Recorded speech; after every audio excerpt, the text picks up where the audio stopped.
are Black Rosie Media Presents Bri Scurry. I mean, World Cup champion, gold medalist, all of the things. And I have now on the cover, not just of a Wheaties box, but a book.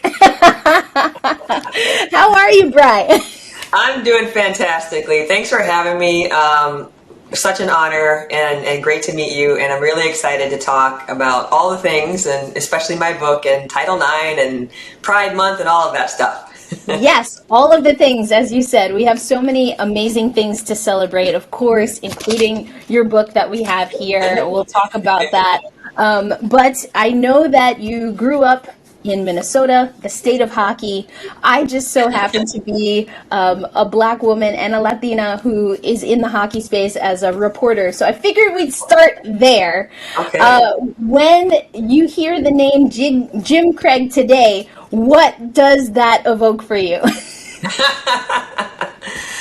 Well, first of all, I just want to say, way to go Abs last night. I'm sure you saw the game, right? So I did. I have a little bit of lineage and association with Tampa Bay because my relatives, my sister-in-law and brother-in-law live in Tampa. So just want to put that out there. So since we're talking about hockey for a second, growing up in Minnesota as someone who is in a sport that wasn't exactly traditional to say for that state. Obviously, hockey is big, like you mentioned, and ironically, my Olympic dream started with watching a hockey game, not native Minnesota hockey, but the Olympic Games in Lake Placid in 1980. The men's hockey team had a few Minnesota players on it. That was the inspiration for me to be an Olympian, and so I have some hockey in my upbringing from where I grew up, but also is the inspiration for my Olympic journey as well. Yes, I loved reading that in your book. Of course, My Greatest Save that we have here, we're going to talk about. But I was able to, for the first time, experience an Olympics, a very different Olympics in Beijing, China than likely we've ever seen and hopefully we'll ever see.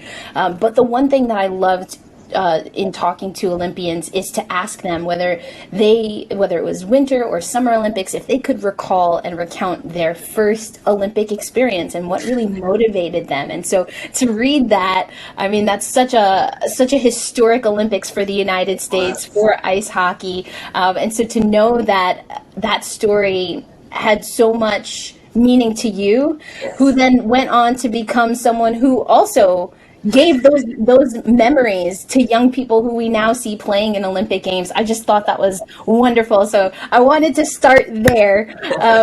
But another thing, Bri, that I love about your book, as we prepared for this conversation, is that you really do take us through your journey and the history of your family. Yeah. I thought was so beautiful as well, especially, you mentioned being the only one. And of course, there's the Paramount Plus documentary coming up that I'm really excited about. And that's been a part of of the narrative of you in sport.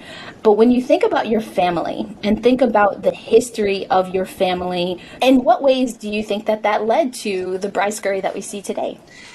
Oh, that's a great question. My mom and dad were my rocks, and they were the inspiration, the nurturing element of my life.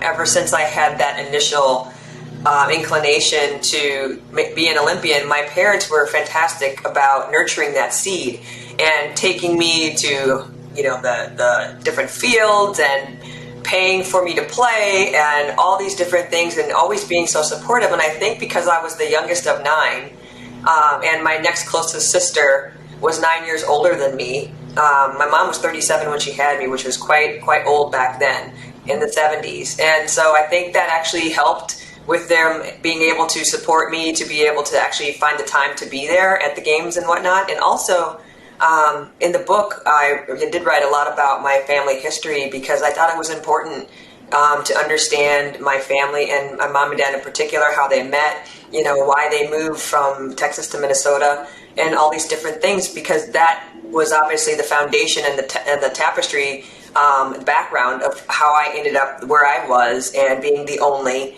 African American family in a small rural town in Minnesota. And so I think that was important to understand for the readers to see how I ended up starting the way I did and why I was the only black girl on every team I played on, and the only black person even for the boys teams I played on. So it was important to put that in there. And I was also really interested in my ancestry, how my family came from Africa over to United States, with how they came in, how that all came about, and so I wanted to put that in there too. I just thought that was very interesting for the readers to know about me as well.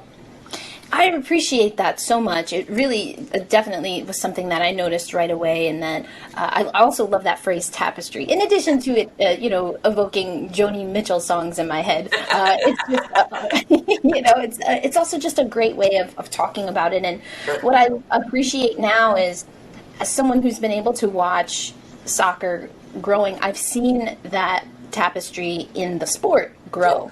Yeah. And I think it comes from, obviously, players like yourself and other players. But even now, when you talk to the black players or the players of color, there's this really intense responsibility to own their culture. Mm-hmm. And I get the sense, again, from reading your book, that was never anything or I should say, that was never something that you shied away from. Right. And it was something that came up in very particular, sorted ways, as opposed to like, what's it like to be the only black person, as opposed to tell us about your culture and your history, which I think we're getting a little bit more of. I mean, we're celebrating Juneteenth as a nation. Yes.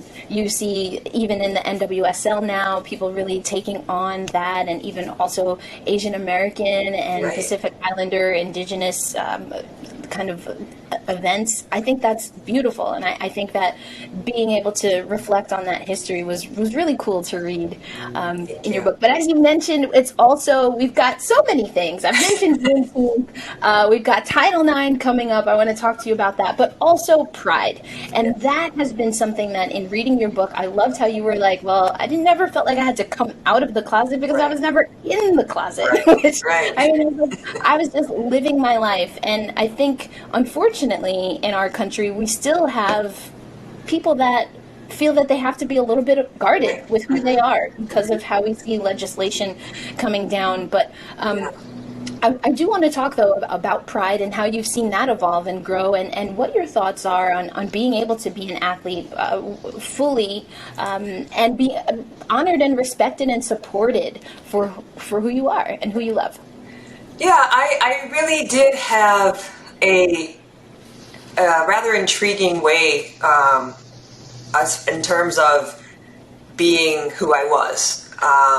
Being gay, I never thought it was wrong. I never thought it was a bad thing. I was never worried about what my family would think. I mean, and I encountered several people, especially in college, a really good friend of mine who was literally horrified and terrified about having these gay inclinations because she was from the South and she was worried about how her family might respond. And I remember feeling, such empathy for her, because you could feel in her voice that she probably was going to have to just ignore that side of her and go home and get married and to a male and do whatever it was, she needed to do. And so I felt very, very fortunate in that regard. And also, I mean, the not coming out of the closet part, like you said, was essentially because I was just being me. And that's the same for being the only African American.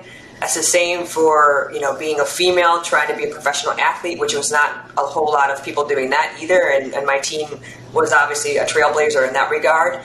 And so it was just really doing what I was going to do. And I look back on it now as I was writing the book with Wayne, and it is rather, unique in that way, that I didn't have any troubles with that. My teammates were always so wonderful. And one of the things that was very telling for me In the '99 World Cup, for example, I was, after we'd won, and I was running into the stands to hug my girlfriend at the time, and the cameras are following me up into the stands, and then as soon as they realized that was a woman, they turned away. But in the 2015 World Cup, one of the iconic images was Abby and her partner at the time, Sarah Huffman. And that camera and that image was one of the best images of the World Cup, and it was truly a victory type of photo. And that's completely different 16 years later as it was for me. And so we have come a long way now. There's a lot of women of color on the team. There are several players that are out of the closet, if you will. They're openly gay, and that is a true testament to how we've evolved. But there are some areas that need improvement. But I will say one of the most amazing things I've discovered lately is Abby said in her interview for the documentary, The Only, which is coming out July 12th, she said that seeing me be out and who I was authentically made her feel more comfortable about being who she was. Not only her, but also Megan Rapinoe. And so I was floored by that, because it's one thing to be an inspiration and somebody who is a role model to young women and young girls, but to be someone who my own teammate admired in a different way other than my playing ability was really nice. And so I really appreciate that. And so it's been a fantastic time, and I'm just really excited about where things are going. Never mind equal pay. We can talk about that too all day. There's a lot happening right now, and it's really exciting. I know there's so many things to run through and get your thoughts on, again, because of I love this that you talk about in the book, but that you always felt like you had great timing. My timing was fantastic. Fantastic timing, and I think this is right on time as well. Not just the book My Greatest Save, but also, of course, as you mentioned, The Only, which we cannot wait for. But I want to pull back from your trajectory, specifically in sports, just for a moment, because when you are opening yourself up to a documentary or for writing a book about your story, I think that there is obviously power, and I'm sure empowerment that comes with that. And there is some thought, I would imagine, that goes into not just what you're going to share, but how you want to go about doing that. And you have this amazing opportunity to, in some ways on your own terms, be able to share your story, but then also you open people up to hear that story. And the thing about art is, once it's out there, it's out there, forever. It's out there forever, which I personally am very glad this is out there, and I cannot wait for the documentary. But also then people will have opinions, or it will impact them in ways that maybe go beyond your own story. How did you prepare to have these conversations and open up a little bit more and really walk us through? As I said, we start right from the beginning and go through your story and your timeline. Well, I always knew I had a book in me, maybe two, over the course of my career. And in 2019, myself, my wife, Chris Azizos, who's also my manager, and my publicist, Patrick Renegar, we sat down and thought about, maybe it's time to potentially do a book about my journey. And one of the things I really had to come to grips with was, if I'm going to do this, I'm going to do all of it. Not just the nice, rosy, beautiful parts that everybody knows about, but the stuff that a lot of people, most people, have no idea happened to me. And am I prepared and ready to tell that story authentically? Not just candy coat, but I got to go deep with it. I have to go to the feeling space. And so I thought about this, and the way I conceptualized it was, my life is a house, and there are different rooms. And in some of those rooms, they're barricaded and locked, and there's things that were horrible, and I haven't looked at them for years, and they're dark. And then in a lot of other rooms, there's light. And so am I willing to go into those dark rooms and shed light in there and really sit in there and sit in the feeling space of it? Not just the, oh, this happened, da-da-da. But I wanted the writer to know how it felt how I felt at that time. And so I'd have to go back there. And in that process of working with Wayne, really get back to the feeling space. And sometimes those feelings would stay with me. For example, my mom passing, my dad passing, I was actually in the room when he died. And so trying to get the reader to be able to understand what that felt like. And so it was a real outgoing thing that I wanted to do, but I had to be ready. And I was far enough away from all those things to be able to tell it. And so the timing was right, like I said before. And so it took a while, obviously, to do the book because we did it during the pandemic. Wayne and I did. And so there was some obstacles to overcome there, but it actually ended up being a wonderful thing. And so writing a book is not an easy feat. I mean, I talked to Abby about hers, and she said, you know, you're in for a ride. But you know what? It was also cathartic, and I wasn't ready for that. It provided me with some real understanding and some real genuine gratitude and forgiveness, not only for myself in some of the areas where I maybe did some self-sabotage of my own life, but also in areas where I perceived that other people had been doing things to me, and I'm forgiving them for that. And so it was a wonderful process. And now it's so interesting because I'm a very private person.